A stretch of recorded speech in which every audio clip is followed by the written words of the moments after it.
Bonsoir à toutes et à tous, bienvenue dans cette édition d'information au sommaire de l'actualité. Ce soir, le caucus des femmes parlementaires du Libéria est en séjour de travail à Conakry. Il a été reçu en audience mercredi par la première vice-présidente du CNT. Les entretiens portent essentiellement sur la coopération au sein de l'espace Manoriva Union. Et puis ces compléments alimentaires de qualité pour les éleveurs bovins du programme d'insémination artificielle de 1000 vaches des préfectures de la Basse-Guinée. C'est une synergie FAO, ministère guinéen de l'élevage. Enfin, le reportage grand format de ce soir nous amène au cœur du nouveau système de facturation d'énergie à la société électricité de Guinée. Les compteurs après paiement. Aujourd'hui, plusieurs ménages sont équipés de cet outil de lutte contre la fraude. Mais comment les citoyens accueillent ce dispositif? Est-il bénéfique pour les ménages? Des éléments de réponse dans le reportage grand format de cette édition. Voilà pour le sommaire. Encore une fois, bonsoir à tous. La Guinée retrouve sa place au sein de la communauté économique des États de l'Afrique de l'Ouest. Les sanctions sont levées, marquant ainsi la pleine réintégration du pays dans les instances de prise de décision de l'organisation sous-régionale. En témoigne cette audience accordée aux représentants résidents de la CEDEAO en Guinée par le chef du gouvernement Amadou Riba. L'émissaire revient sur les temps forts de cette audience au micro du bureau de presse de la primature. Je suis venu saluer M. le Premier ministre ce matin pour deux raisons. Premièrement, le féliciter pour sa reconduction à la tête du gouvernement et deuxièmement, lui apporter une bonne nouvelle. La Guinée a été suspendue de toutes les instances de la CEDEAO et nous avons vécu cette situation jusqu'à ce que les élections interviennent.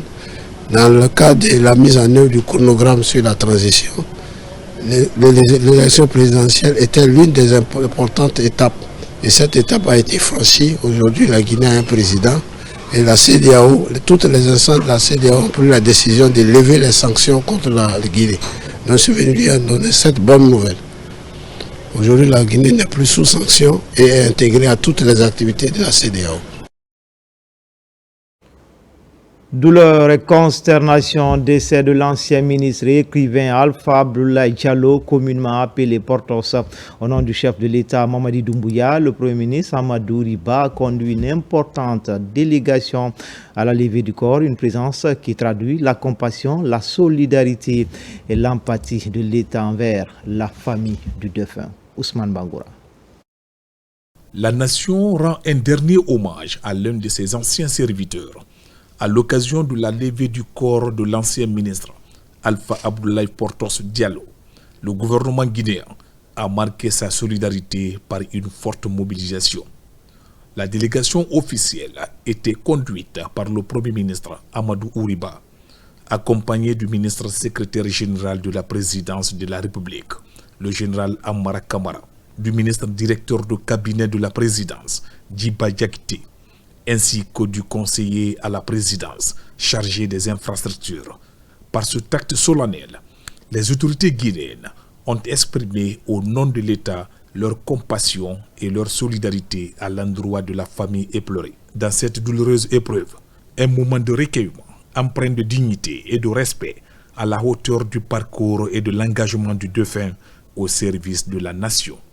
Cette délégation est venue au nom du chef de l'État dire les condoléances et les bénédictions à l'illustre disparu, qui est un témoin de l'histoire de la Guinée, un grand homme d'État pour les contemporains, pour ceux qui l'ont connu. Et il a incarné ici les valeurs de la République, les valeurs de la nation. Donc M. Diallo était malade depuis quelque temps et M. le Président de la République, dans sa bienveillance, lui a rendu visite pour s'enquérir de ses nouvelles, de son état de santé et également prier pour sa guérison. Donc lui-même il a dit, M. Portos a dit qu'il a été ministre ici dans les temps anciens, mais que c'est la première fois qu'un chef d'État lui rendait visite chez lui. Donc il en était fier et lui également a fortement remercié M. le Président de la République et a dit des bénédictions pour lui. Aux côtés du chef du gouvernement, plusieurs hautes personnalités civiles et militaires ainsi que des responsables de l'administration publique ont pris part à la cérémonie. Une présence massive qui traduit la reconnaissance de l'État et de la nation envers l'ancien ministre Alpha Abdoulaye Portos Diallo. saluant son héritage et son attachement aux valeurs républicaines. Paix à son âme et que son épouse, Aya Tontib Ba, puisse supporter cette douleur, et sa fille, Fadi, qui est une des nôtres, puisse, nous les victimes, nous espérons que cette mort puisse encore s'inscrire dans ce qu'on appelait Dieu décide ce qu'il veut et ce qui s'est passé aujourd'hui.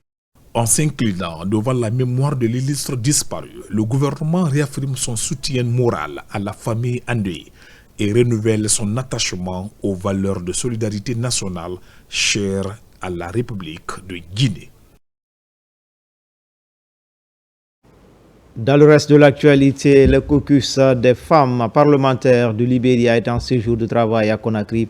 Il a été reçu en audience ce mercredi par la première vice-présidente du CNT. Les entretiens entre Hadja Maïmouna Yumbouno et ses dames ont porté essentiellement sur le renforcement des liens d'amitié et de coopération entre les parlements de l'espace Mano-Riva Union. Robert Siditono, Mohamed Yansani. Conduite par la présidente du caucus des femmes parlementaires du Libéria, la mission est reçue en audience par la première vice-présidente du CNT, Hadja Maïmouna Yumbouno. Ces parlementaires viennent tout d'abord remercier le Conseil national de la transition pour ses nombreux efforts dans le cadre de la promotion de la couche féminine et le retour progressif à l'ordre constitutionnel. Une occasion mise à profit pour inviter les conseillères nationales guinéennes à une synergie d'action pour une meilleure représentativité des femmes au sein des instances de prise de décision dans l'espace Mano. The agenda of the women within the region, all over the women. Nous avons profité après les élections de venir ici, de rencontrer les femmes du caucus pour pouvoir échanger avec elles. C'était question de venir aussi en Guinée. Et lorsque nous sommes venus, elles nous ont bien accueillis et nous avons aussi eu leurs félicitations par rapport à l'initiative parce que nous sommes les mêmes femmes de la même région, nous avons les mêmes problèmes. Alors il est important de se tenir les mains et marcher ensemble. Et c'est ce que nous comptons faire, notamment pour la mise en place du Parlement de la Mano-Riva Union. En réponse à cette démarche, la première vice-présidente du CNT, au nom du président du Parlement guinéen, Dr Dansa Kourouma, a salué ses sursauts en faveur de la promotion de la couche féminine et du renforcement de la coopération interparlementaire. Si nous sommes ensemble aujourd'hui, au sein d'un forum avec les femmes parlementaires de l'Union du fleuve Mano, nous allons pouvoir, à travers les pressions que nous allons mettre sur les hommes, à travers les stratégies, nous allons pouvoir élever le taux de représentativité des femmes au sein de tous les parlements. Et nous voulons que le taux de représentativité des femmes au sein non seulement de la CEDEAO, mais du Parlement de l'Union du fleuve Mano soit revu à la hausse. Pour qu'on arrive à ce résultat, il faut qu'on soit ensemble. Plusieurs autres rencontres dans les pays membres de l'espace Mano-Riva Union sont projetées. Objectif, harmoniser les efforts pour davantage consolider les liens d'amitié et de coopération. Le concours d'accès aux grandes écoles africaines de statistiques seront lancés en avril prochain. 25 pays vont compétir dans la Guinée pour mieux informer les étudiants et les préparer à postuler pour ces écoles d'élite. L'Institut national de la statistique lance une campagne nationale de sensibilisation des étudiants des sciences mathématiques et économiques. L'université de Kindia et les classes préparatoires aux grandes écoles de Dalaba ont constitué les premières étapes de cette opération. Mamadi Kamisoko, Moussa Namina Keita. À travers l'Institut national de la statistique, le pays prépare les étudiants guinéens en sciences mathématiques et économiques au prochain concours d'entrée dans les grandes écoles africaines de statistique prévu en avril prochain. À l'université de Kindia, le projet est présenté aux étudiants dans toutes ses composantes. L'initiative vise non seulement à encourager une forte participation au concours, mais surtout à augmenter le nombre de candidats guinéens admis dans ces prestigieuses écoles de formation statistique. Chers étudiantes et étudiants de l'université de Kindia, cette campagne est votre chance d'en savoir plus sur le concours et de vous préparer de manière optimale. N'hésitez pas à poser toutes vos questions, à vous impliquer activement dans les sessions d'information et à profiter des conseils des experts présents. Il nous reste 3 jours pour nous inscrire et moi je vais faire tout possible pour m'inscrire et je vais faire ce concours et je prie Dieu de nous donner la chance d'intégrer ces écoles. Après Kindia, cap sur Dalaba à la rencontre des étudiants des classes préparatoires aux grandes écoles. Au cours de ces conférences, d'anciens diplômés de ces écoles africaines d'élite, aujourd'hui à des postes de haute responsabilité étatique et dans les institutions internationales, ont partagé leur parcours et leur expérience aux futurs candidats. Nous sommes très contents d'avoir reçu ces personnes et je pense bien que c'est une très grande opportunité pour nous de faire ces concours. Sur une période de 5 ans, le FASAOC, projet d'harmonisation et d'amélioration des statistiques en Afrique de l'Ouest et du Centre, financé par la Banque mondiale, prévoit la formation de 150 jeunes statisticiens guinéens. À ce jour, 2 promotions sont déjà en formation à l'ENCA en Côte d'Ivoire, à l'IFOR au Cameroun et à l'ANSAE au Sénégal. Ce qui est bien dans cette formation, le financement existe à travers la Banque mondiale. Autrement dit, tous ceux qui seront admis à ces concours seront systématiquement pris en charge par la Banque mondiale. C'est pourquoi je voudrais inviter les jeunes élèves, les étudiants guinéens brillants qui ont l'ambition à faire ce concours, à se préparer conséquemment et à réussir. Nous sommes persuadés que nous allons atteindre les objectifs qui sont donc fixés à travers donc non seulement le projet qui soutient la formation des statisticiens donc en Guinée, mais aussi corriger un élément que nous avons trouvé un peu curieux. On avait très peu d'admis d'origine de Guinée. Cette tournée de sensibilisation des étudiants guinéens s'est poursuivie à Conakry, à l'Institut ouest-africain de statistique de l'Université Gamal Abdel Nasser de Conakry. Cet engagement de l'INS témoigne de l'intérêt et des avantages que la Guinée peut tirer du renforcement de son capital humain. Des acteurs nationaux également formés à la gouvernance inclusive, la formation est consacrée à l'égalité des genres, la justice climatique et la gouvernance. C'est une initiative de UPADI, Développement International, Abraham Christophe Conté. La rencontre est organisée à l'intention des parties prenantes de l'UPADI, Développement International. Elle s'inscrit dans le cadre du projet Femmes Pro-Forêt. Cette formation a réuni des représentants des institutions publiques, de la société civile, du secteur privé et des partenaires techniques autour d'un objectif commun: intégrer l'égalité des genres et la justice climatique au cœur des processus de gouvernance. Cette initiative est financée par le gouvernement canadien à travers Affaires mondiales Canada. Vous savez, dans le domaine du genre, on a souvent des grands principes, des personnes engagées, beaucoup plus de théorie que de mécanismes et de dispositifs, d'outils réels pour mesurer, d'abord, ensuite implémenter des solutions pratiques afin d'accompagner les femmes et les jeunes femmes et lutter contre les inégalités dans le cadre du développement. Le projet est un projet d'adaptation au changement climatique dans le parc national du Moyen-Bafing qui s'étend sur 3 régions, la région de Farana, la région de Mamou et la région de Labé. Quand un projet vient, il vient apporter une solution à un problème et le projet il est sur une durée bien précise. Le nôtre est sur 4 ans. Il est donc tout à fait normal que nous puissions renforcer les capacités des structures de l'État. 3 jours ont permis aux participants de se pencher sur des modules interactifs axés sur les défis actuels, les expériences nationales et des solutions concrètes adaptées au contexte local. Aujourd'hui, nous sommes au niveau national avec les directions et les départements concernés pour échanger avec ces cadres, ces femmes, sur des questions de changement climatique, mais aussi de la justice climatique.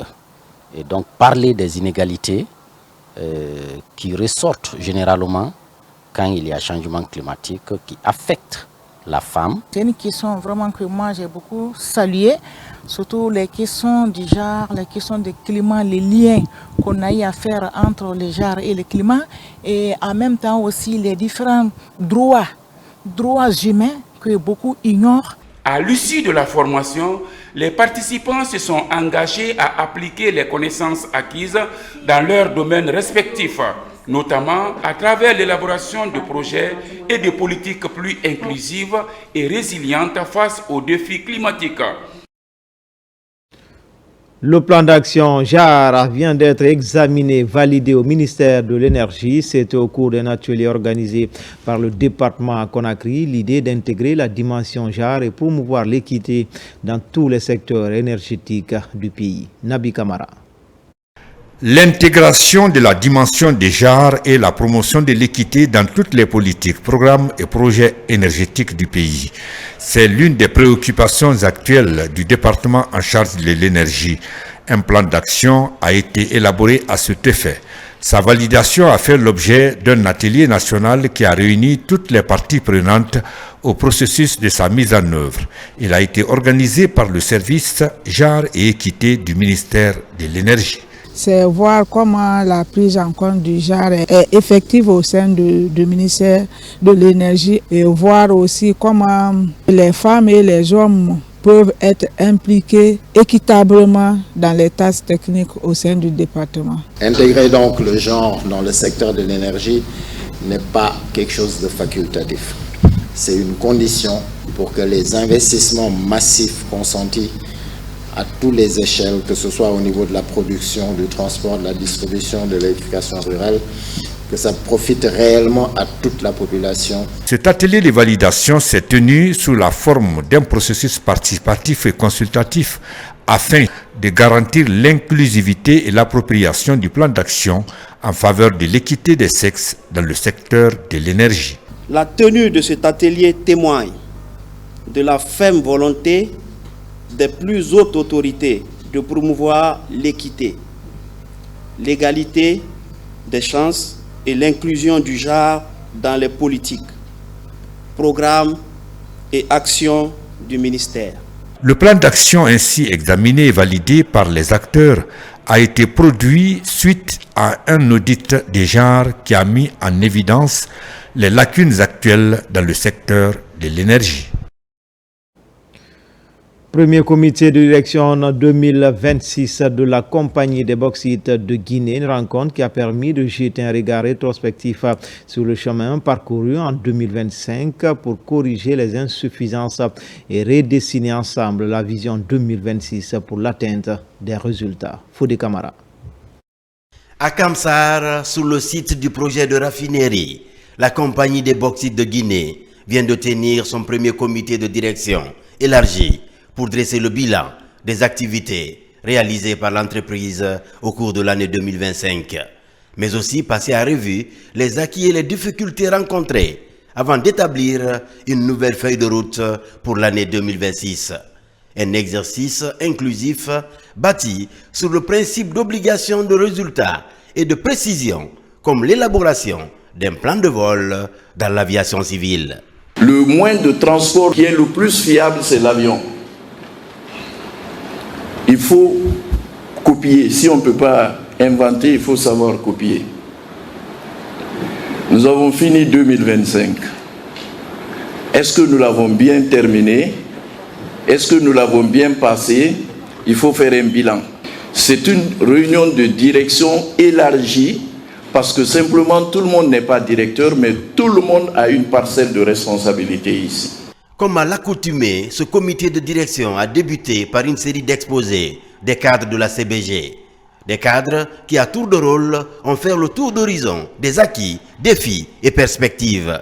Nous avons des perspectives vraiment encourageantes cette année. Comme je l'ai expliqué lors de mon intervention, les relations communautaires sont basées au moins sur deux grands piliers, la gestion des impacts et le développement économique des communautés. En 2026, nous allons continuer à développer les activités économiques de nos communautés, notamment à travers le pilier éducation, à travers un projet qui est très enthousiasmant pour nous, qui s'appelle Simandou CBG Academy, qui est un projet à travers lequel nous allons envoyer de jeunes lauréats issus de nos zones d'opération étudier à l'étranger, notamment aux États-Unis. Nous, à la direction Groupe Mines, il n'y a pas de faille ni de doute en réalité quant à l'atteinte des objectifs que la direction générale s'est assignée. Donc tous les moyens sont mis à disposition et tous les engagements et les déterminations sont là avec toutes les motivations possibles de toutes les équipes.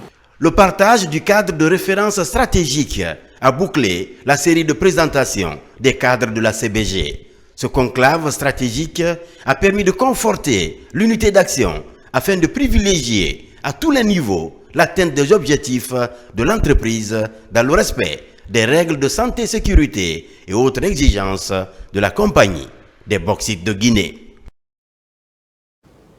Tenue de la session budgétaire de la mairie de Farana, on note la présence, la participation des présidents des conseils de quartier, membres de la société civile et partenaires au développement. C'est un espace de présentation et d'adoption des comptes administratifs et de gestion exercice 2025, une rencontre au cours de laquelle plusieurs initiatives de développement ont été évoquées. RTG Farana, Ibrahima Oulem Fofana, Silati Kourouma.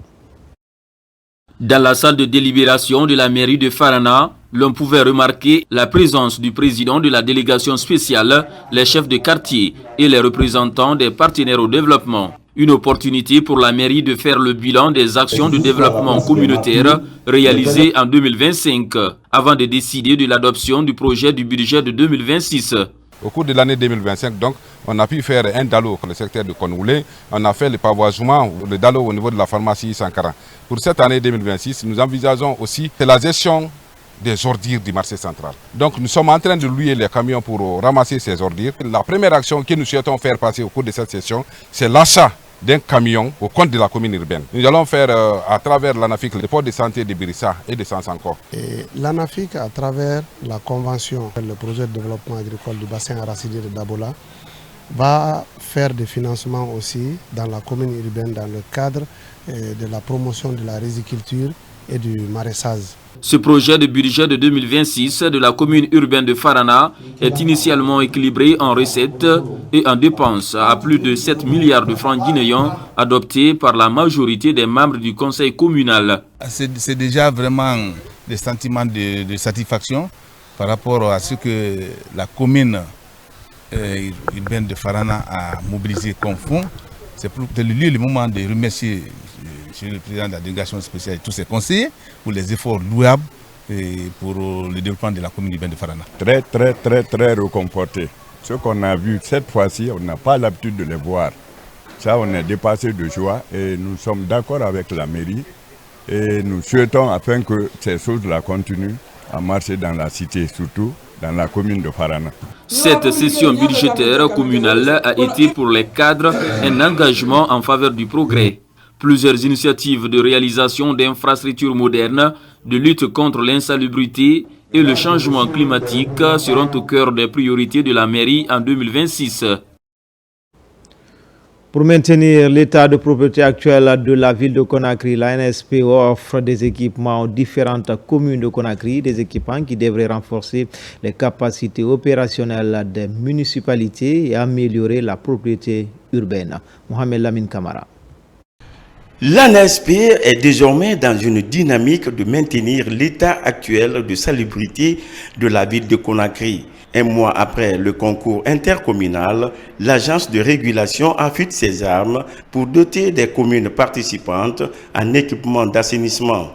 Il s'agit des communes de Matam, Matoto, Bessia, Lambagne, Ratoma, Dixine et Kaloum à bénéficier de ces matériels. Issu de cette compétition, si notre commune est sortie victorieuse et que par la suite il y a eu un accompagnement, un premier don d'ordinateur pour notre troupe qui a remporté le trophée, aussi un bac à ordures et les brouettes également que vous voyez par derrière moi dans les camions qui constituent des outils pour nous afin de réaliser nos politiques dans nos différentes communes et d'assainir nos quartiers. Le geste s'inscrit dans le registre de l'exécution du projet Sanita Ville Propre 2 et 3 avec l'appui financier de l'Union européenne.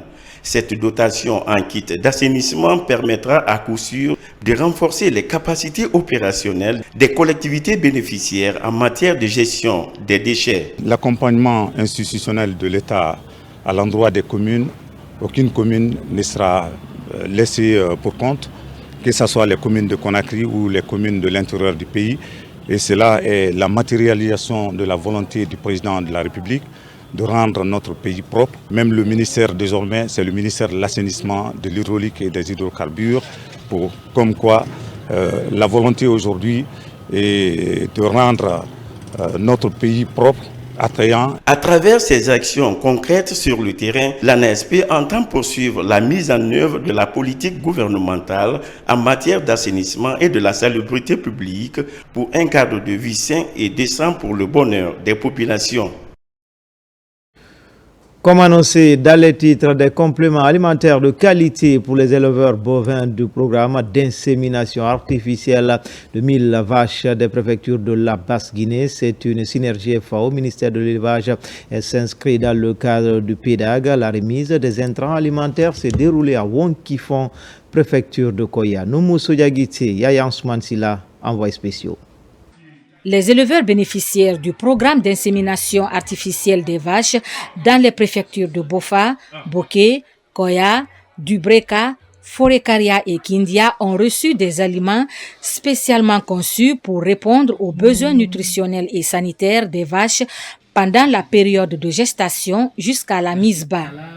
Les experts de la FAO, institution partenaire du ministère de l'élevage, indiquent qu'une nutrition saine des vaches renforce la santé et augmente la chaîne de production animale. Cette remise qui nous réunit ici concerne un total de 1215 tonnes d'aliments complémentaires répartis comme suit. 420 tonnes de son de blé, 240 tonnes de tourteaux d'arachide et 555 kg de pierres à lécher. Et ces compléments vont ainsi aider à corriger les carences nutritionnelles, maintenir l'état corporel des animaux, améliorer la production laitière. L'insémination artificielle représente la promesse d'une meilleure productivité, lait et viande, et d'une amélioration génétique de nos troupeaux. Ce don de compléments alimentaires est le carburant indispensable à la réussite du projet. Le ministère de l'élevage travaille activement à assurer que chaque éleveur bénéficiaire reçoive les compléments alimentaires essentiels pour leurs animaux. Les remerciements à l'endroit de son Excellence, Monsieur le Président de la République, car c'est dans sa vision éclairée que tout cela est matérialisé. Les dispositions sont déjà prises pour s'assurer qu'on soit vraiment au résultat et que tout se passe très bien. Donc le suivi est là. La distribution d'intrants alimentaires pour les vaches inséminées est une des actions concrètes menées par le ministère de l'élevage pour renforcer la sécurité alimentaire dans les communautés rurales et pour promouvoir le bien-être des animaux. Le partenariat entre l'association française Simaya Anoulani Copagef et la Fédération guinéenne de basketball sur fauteuil roulant se renforce davantage. La remise des matériels sanitaires éducatifs ainsi que les fauteuils roulants aux structures sanitaires et locales à personnes à mobilité réduite de Kindia illustre cette complémentarité. Il s'agit d'améliorer les conditions de prise en charge médicale, lutter contre la marginalisation en valorisant leur dignité et leur potentiel sportif. Saint-Martin Francina-Dounou commente les images de Fanalabaya Kamara. C'est une cérémonie à forte portée sociale et humanitaire, marquée par la remise officielle de matériel sanitaire et éducatif aux structures locales de Kindia. À travers cette action, l'association française Simaya Anoulani et Copagef traduisent leur engagement en faveur de l'accès équitable aux services sociaux de base en mettant l'accent sur la santé et l'éducation, piliers fondamentaux du développement humain durable. Des actions menées par l'ONG Copagef s'inscrivent dans une approche de développement humain durable, visant à renforcer le système de santé éducatif ainsi que la protection des personnes vulnérables à travers les interventions inclusives et à fort impact social. La priorité sur l'éducation et la santé a été déjà soulignée par le président de la République. Si nous voyons aujourd'hui nos partenaires techniques et financiers nous envoient des livres, des ordinateurs pour qualifier le système éducatif, nous pouvons leur dire que merci. La cérémonie a été également marquée par la remise des fauteuils roulants aux personnes à mobilité réduite sous la coordination de la Fédération guinéenne de basketball sur fauteuil roulant. Ces dons représentent un soulagement considérable pour les bénéficiaires Le souci majeur de la fédération aujourd'hui, c'est de chercher comment trouver le matériel de travail, à l'occurrence ces fauteuils-là. Et l'association, vraiment, ils ont managé leur effort afin qu'on puisse nous doter de ces fauteuils. Nous les remercions infiniment. Une façon de participer à la remontée de leur morale. Et le président de la République l'a toujours dit dans ses déclarations, même au niveau au sein du CNT, les handicapés sont représentés. Donc si cette ONG trouve l'initiative de trouver les vélos, les lits et tout ce qui accompagne ça, nous ne pouvons qu'accompagner cette ONG. Le partenariat entre l'association française Simaya Anoun-Lagni, COPAGEF et la Fédération guinéenne de basketball sur fauteuil roulant illustre l'importance de la coopération entre organisations internationales, nationales et locales dans la mise en œuvre d'actions de développement à fort impact pour l'amélioration des conditions de vie des populations en plaçant l'humain, la dignité et l'inclusion au cœur de leurs initiatives. Toujours dans le registre de développement local, la sous-préfecture de Sabadou Baranama dévoile ses ambitions au compte de l'année 2026.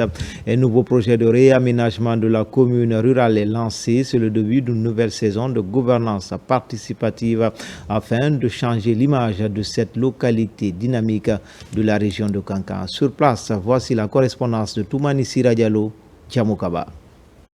Sabadou Baranama est l'une des sous-préfectures de Kankan. La localité, en poursuivant son développement, réalise un plan ambitieux. Il s'agit du projet de réaménagement et développement durable. Dans tous les coins et recoins de la commune rurale, la présence des machines pour ouvrir la voie des chantiers futurs pour le bien-être des communautés. Tout le monde est content, vous-même vous voyez l'engouement. Tout le monde est content, on est en train de faire l'ouverture partout. Et je tiens à remercier tous les ressortissants, tous les fils de Sabadou, parce que c'est le travail, c'est l'effort de tous que nous conjuguons aujourd'hui. Le message que je peux lancer aux populations de Sabadou Baranama est d'être compréhensif parce qu'au début ce n'était pas facile, mais le fait que nous avons constaté depuis longtemps, à l'heure là, depuis qu'on avait fait la sensibilisation, actuellement vraiment il y a la compréhension et je ne fais qu'améliorer, mais au niveau de la population, les filles, les garçons, tout le monde est unanime de ce projet pour la route nationale. La nouvelle dynamique qui s'inspire de la vision politique du président de la République, Mamadi Doumbouya, est une réponse de proximité pour mieux faire face aux besoins locaux. La feuille de route collective repose sur plusieurs piliers. Nos attentes premières, c'est que dans un proche venir, que Sabadou soit une préfecture. Nous souhaitons l'électrification, l'adduction d'eau, le goudron dans Sabadou Baranama, tout ce qu'il faut comme infrastructure de grande valeur soit à Sabadou. La réalisation de ces travaux d'envergure annonce un nouveau départ ici à Sabadou Baranama. Les 19 districts de la sous-préfecture parlent désormais d'une seule voix sur le chemin d'un climat de paix et de cohabitation pacifique. Au finish, cet engagement commun compte faire l'objet de plusieurs programmes de renouvellement rural pour une transformation rapide. Et puis le reportage grand format de ce soir nous amène au cœur du nouveau système de facturation d'énergie à la Société Électricité de Guinée. Les compteurs après paiement, aujourd'hui, plusieurs ménages sont équipés de cet outil de lutte contre la fraude sur le terrain. Les avis sont partagés entre soulagement et quelques imperfections constatées lors de leur installation. Ce système est-il bénéfique dans la charge des ménages et comment est-il apprécié? Notre reporter Alpha Isiagaba mène l'enquête au sein de certains ménages de Conakry. Images et témoignages. Dans plusieurs quartiers de Conakry, les compteurs après paiement s'imposent progressivement dans les concessions. Dans cette cour que nous avons visitée, le concessionnaire et ses locataires ont opté pour ce système. Après 4 mois d'utilisation, le constat est jugé satisfaisant par les occupants. Moi, je trouve ça très intéressant, très économique. Parce que d'abord, les gens ne viennent pas ici te rançonner. Avec ces prépayés-là, tu gères ta consommation. Aujourd'hui, je dépasse à peine 150 000 francs. Avec ça, les 2 mois, ça marche, il n'y a pas de problème. Évidemment, quand vous prenez tous les appareils, ça va coûter beaucoup, ça va exploser. Par exemple, vous avez, comment on appelle ça, vous avez les marmites électriques là. il y a le fer à repasser, vous avez les micro-ondes là, et puis vous avez aussi les tailleurs, ainsi de suite là, ou les mixeurs. Ça fait exploser la consommation. Si toutefois vous l'utilisez régulièrement, bien sûr, si c'est de temps à autre, là il n'y a pas de souci. Mais honnêtement, moi je trouve ça très intéressant. Mais évidemment, certains ne le savent pas. Ils pensent que c'est le forfait la Kende, alors que non. Au café Sankaran à Képé, les discussions portent également sur l'installation des compteurs après paiement. L'initiative de l'électricité de Guinée est plutôt bien accueillie par une partie des citoyens qui y voient un moyen de mieux maîtriser leur consommation d'énergie. Moi, en tant que consommateur, déjà, ça a vraiment facilité ma vie parce que j'étais toujours à couteau tiré avec les agents de DG, soit parce que ma facture, je ne comprenais pas le montant qui figurait, soit parce que les factures ne venaient pas à temps. Ils attendaient souvent 6, 4 mois, 6 mois et très longtemps avant de m'envoyer une facture. Et quand ça vient, le montant qui figure, souvent, je ne suis pas d'accord. Mais depuis que j'ai le compteur prépayé, je pense que je maîtrise mieux ma consommation, je gagne en temps et je suis vraiment à l'aise maintenant parce que je contrôle mieux ma consommation justement. Cependant, d'autres usagers restent encore dubitatifs en cause le coût de la consommation que certains jugent élevé. De nombreuses inquiétudes persistent quant à l'impact réel de ce système sur les dépenses mensuelles des ménages. Moi en personne, j'ai peur d'installer cela chez moi parce que je vois le coût très exorbitant, c'est trop pour moi. Je pense que c'est coûteux, je pense que aussi c'est pas avantageux, c'est pas moi seul qui le dis, même les voisins au quartier le disent. Les gens ont peur et moi en personne, j'ai peur de ce compteur prépayé. Aujourd'hui à Conakry, là où je connais, les personnes qui utilisent l'ancien système sont plus nombreuses que les personnes qui ont ce nouveau système, par faute de sensibilisation. Sur place, notre équipe a accompagné une mission de contrôle de l'EDG. Entre le paiement des arriérés et le risque de coupure d'électricité, les citoyens se retrouvent souvent face à un dilemme. Dans ce contexte, l'installation des compteurs à prépaiement est fortement encouragée par les agents de la société. À l'heure actuelle, l'abonnement, tout d'abonnement, on le fait en prépaiement. Il n'y a plus de poste payé. Donc il y a deux types de prépaiement. Il y a le prépaiement en triphasé, le prépaiement en monophasé. Et prépaiement domestique et prépaiement professionnel. Prépaiement domestique, c'est les habitations. Donc le professionnel, c'est celle qui exerce le travail commercial.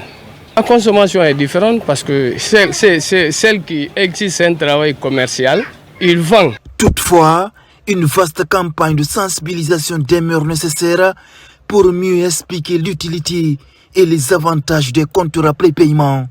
Dans plusieurs concessions déjà équipées, les lampes et autres appareils électroménagers sont utilisés de manière rationnelle. Et résultat, l'énergie devient plus précieuse, mieux gérée et plus économique. Dans l'actualité également, l'Office central antidrogue a réussi à démanteler un réseau international de trafic de drogue. Selon les enquêtes, une dame de nationalité sénégalaise serait à la tête de ce réseau interpellé par les services spécialisés. Elle aurait reconnu avoir à plusieurs reprises acheminé cette poudre blanche à travers l'Afrique et l'Europe. Colonel Morikaba, correspondant de la police nationale. Cette dame est soupçonnée de faire partie d'un vaste réseau de trafiquants de drogue dure, notamment de la cocaïne et du hashish. Longtemps recherchée par les éléments de l'Office central antidrogue, elle a finalement été interpellée après plusieurs jours de traque. Vendredi 19 décembre 2025, Madame Dacosta Quinta a été interpellée à l'aéroport international Ahmed Sékou Touré en possession de 159 plaques de hashish, un dérivé de cannabis à forte concentration équivalent à 16,8 kg. Interrogée par les agents du service d'enquête de l'OCAD, elle a dénoncé Madame Fatoumata Sy comme étant la propriétaire de cette drogue. Elle a reconnu avoir transporté 2 fois d'importantes quantités de drogue au compte de cette dernière. Aussitôt, la brigade de recherche a été mise en mouvement pour interpeller Mme Fatoumata Sy. Après un mois de recherche, de filature et de surveillance autour de cette dame, elle est finalement tombée dans les filets de l'Office central antidrogue. Il faut préciser que cette dame reconnaît avoir effectué plusieurs voyages dans des pays comme le Mali, le Sénégal, la Tunisie, le Maroc, la Côte d'Ivoire.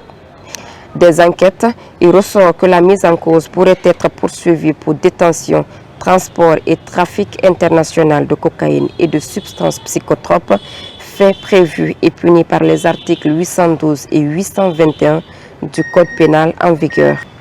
J'ai une copine qui s'appelle Marie D'Acosta, qui a été arrêtée à l'aéroport. Il a cité mon nom. Vous dites que vous faites le même travail qu'elle? Oui, mais ça fait longtemps que je ne fais pas. La même chose qu'on l'a arrêté. C'est ici qu'on prend pour amener à l'étranger. Son interpellation est perçue comme un véritable trophée par les autorités de l'OCAD qui la brandissent comme une victoire chèrement acquise dans la lutte contre le trafic de drogue. C'est une autosatisfaction de l'OCAD parce que nous avons réussi à mettre main à l'une des points focaux de l'introduction de la drogue hashish en Guinée. Voilà. Parce que dans nos enquêtes, son nom apparaissait, Fatoumata Sy. Elle, c'est elle qui recrute. Elle-même, elle transporte également. Elle l'a dit dans son PV. Elle est très importante, c'est un maillot très important. On vient de mettre hors d'état de nuire tous les grands narcotrafiquants dont nous sommes à la recherche à son adresse. On a trouvé leur adresse dans son téléphone. Pour lutter efficacement contre ce fléau qui gangrène une grande partie de la jeunesse guinéenne, les autorités de l'Office central antidrogue plaident pour une synergie d'action entre les forces de sécurité et les citoyens. Le nouveau bureau de la Fédération des boulangers pâtissiers de Guinée est mis en place à l'issue d'un vote qui a mobilisé l'ensemble des membres de la corporation. La mise en place du bureau vient ainsi mettre fin à plusieurs années de litige. Marie-Angélique Bangoura. Alpha Boubacar Diallo est le nouveau président de la Fédération des boulangers et pâtissiers de Guinée. Il est élu à l'issue d'une assemblée générale qui a réuni des représentants de toutes les préfectures du pays. C'est lui qui a désormais la charge de conduire les destinées de la FENAPAG. Toutes les régions de la République sont représentées ici. Nous avons réussi à avoir une élection transparente, crédible et qui unisse les fils de Guinée. Je pense qu'à partir de maintenant, il n'y a plus de division dans la boulangerie. Parmi nos priorités, il y en a d'abord assez. Nous allons former les boulangers, c'est ça la priorité, et nous battre globalement pour la modernisation du secteur. Au scrutin, 3 candidats étaient en lice. Tous ont défendu leur projet devant l'Assemblée. Le vote s'est déroulé en présence d'un huissier de justice et des cadres du ministère de l'administration du territoire et de la décentralisation. Heureusement, les acteurs ont réussi à mettre de côté leurs égos, leurs intérêts personnels pour prioriser vraiment l'unité d'action. Et c'est ce qui nous a conduit aujourd'hui à cette Assemblée générale qui réunit tous les représentants des 33 préfectures et de la zone de Conakry et qui a abouti à l'élection du nouveau bureau de la Fédération nationale des boulangers et pâtissiers de Guinée. Le nouveau président, accompagné de ses 2 vice-présidents, ont un mandat de 5 ans. Ils vont désormais défendre l'intérêt de l'ensemble des boulangers et pâtissiers du pays. Enfin, à l'initiative des fils ressortissants et résidents de Makan, préfecture de Kirouané, une cérémonie de prière a rassemblé plusieurs fidèles, une retraite religieuse marquée par des invocations et autres cantiques pour la cohésion sociale en Guinée. Souleymane Kouyaté, Marwan Kamara.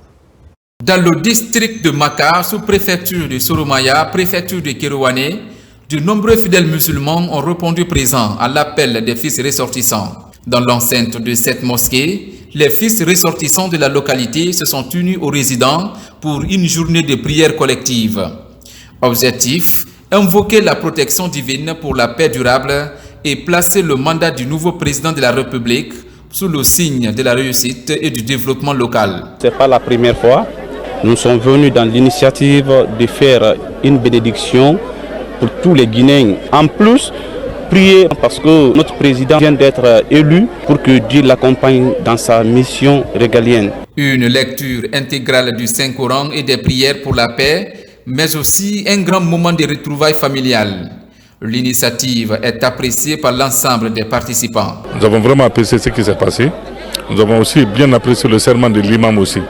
Il a parlé pour la paix, pour notre président, et pour le renforcement de la cohésion sociale dans le pays.